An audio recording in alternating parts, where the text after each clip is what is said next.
So you're thinking about getting a secured credit card to help you rebuild your credit score.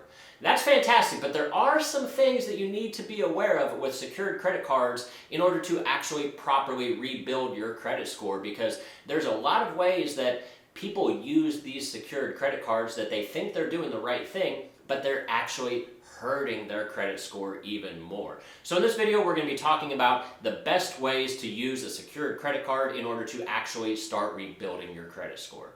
Hi everyone, my name is Ben, and this channel is dedicated to all things personal finance, helping you earn more, spend less, and invest the difference. So let's get started. So the single most important thing with a secured credit card, and I know it sounds a little bit weird that I even need to mention this, but for completion's sake, I feel obligated to say that the biggest thing is make sure you pay your bills on time. On-time payments make up the single largest category in your overall credit score. It counts for 35% of your total credit score. So the best way to ensure that you never have a late payment is just to simply go to your credit card's website, discover.com, wellsfargo.com, or whoever your credit card is from, and make sure you set up automatic bill pay. That way, at the end of every month, when your statement balance is due, that balance is automatically taken out of your checking or savings account to pay off this credit card debt. That way you never have to worry about, wait, when is my credit card statement due? Like, what day do I have to mail this check off, or what day do I have to log in and pay this stuff? Because let's be real, people forget stuff. So setting it up where it comes out of your checking account automatically will guarantee that you never miss a payment again. That is, of course, obviously assuming that you have enough money in your checking account when this bill is due, so that you don't get hit with an overdraft fee or something like that as they attempt to pay this bill off, only to find out that you didn't have any money to begin with. Now, there's two different ways to set up your automatic bill pay. You typically have the option between paying your statement balance in full or just making the bare minimum credit card payment every month. Now, obviously, I always recommend paying your statement balance in full every month. That way you never get charged any interest. Let's be real. Secured credit cards typically have a relatively high interest rate. It might be as high as 25% or 29.9% or something like that. So you want to make sure that you're not paying any interest, and you can ensure that by just simply paying that statement bill in full every month. Now, you might be a little bit concerned thinking, well, I don't know if I'm necessarily going to have enough money to pay that bill off in full every month, so I'm just going to make the bare minimum payment. And I wouldn't suggest that.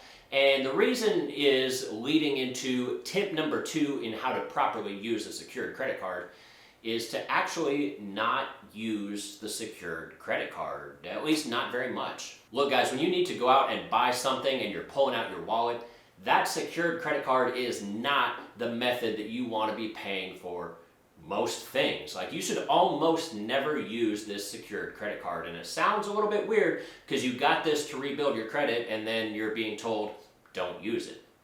Exactly.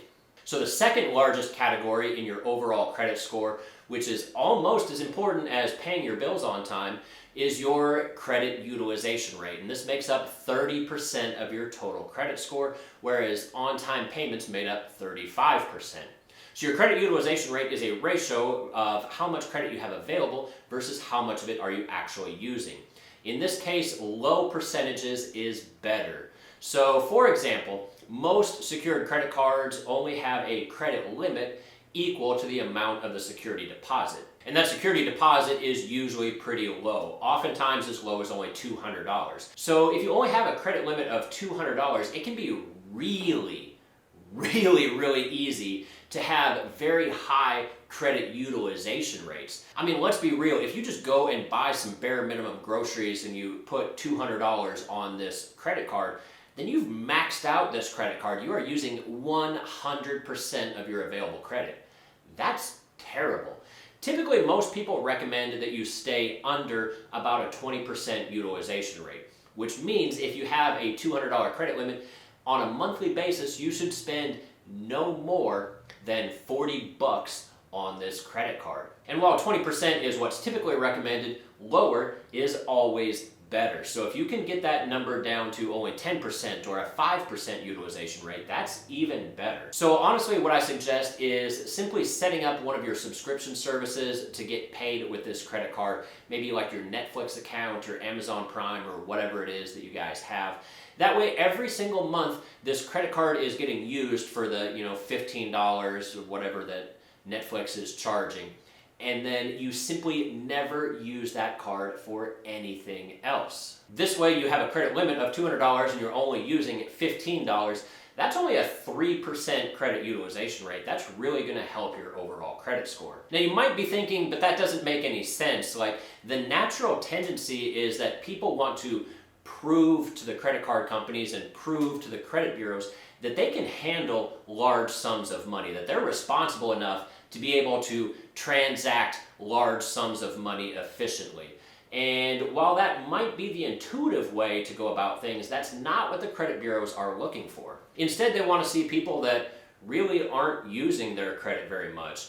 And I think the logic behind it is, if you're maxing out your credit cards and something bad happens to you in life, maybe you get fired from your job, then how are you supposed to pay your bills? How are you supposed to go get groceries? And how are you supposed to get gas? How are you supposed to get anything? Like, you don't have any available credit, and now you don't have a job, so you're just kind of screwed. But on the other hand, if you weren't using very much of your credit and the same thing happens, you get fired, at least you still have some available credit. Like, you can still go buy groceries, you can still go buy gas, you can still function until you get back on your feet. And the third tip is, when you're applying for a secured credit card, make sure you apply for one that will continually monitor your overall credit score. And if your credit score starts to climb high enough where the credit card company feels confident about your score, they will attempt to graduate you from that secured credit card and transform it into an unsecured version of that same credit card. And the second thing that I'll say is, make sure you're applying for a card that does not charge an annual fee. So the whole logic behind this is, you want to make sure that your credit card company attempts to graduate you to an unsecured version of this card. Not all cards do that. And the logic is that your money, that security deposit, is tied up for as long as this credit card is open. So you want to get your money back, because you got better things to do than just simply give it to this card company just to kind of hold on to, right? Like, you could be paying bills with this. So the sooner that you can get that money back, the better.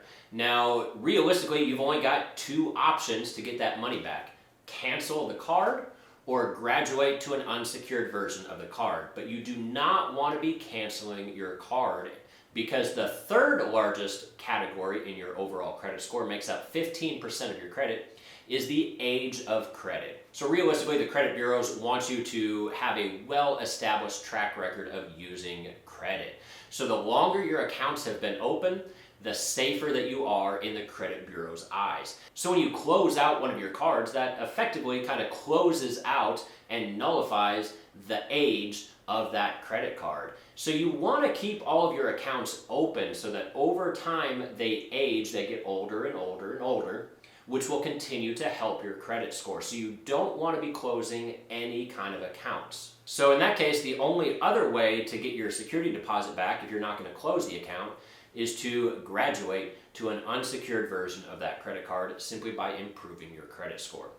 And then, like I said, you want to make sure that you're applying for a credit card that does not charge an annual fee. Some of the secured credit cards charge maybe like $30 or $35 as an annual fee, just for the privilege of owning their credit card.